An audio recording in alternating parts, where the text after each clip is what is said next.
kids, welcome back. Today we are going to learn how to make R, capital R. This is capital R or big R. R for rainbow.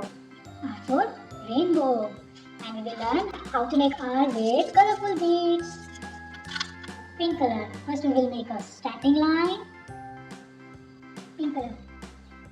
Yellow color. Yellow color. Baby pink color. Light pink color. Purple color. Light pink color. Blue color.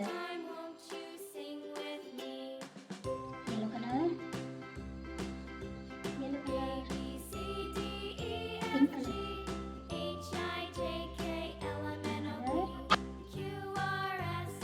Light pink color. Purple color.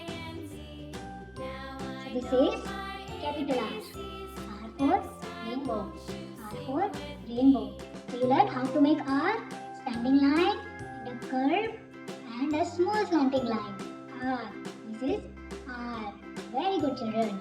So till then, keep learning. Bye bye.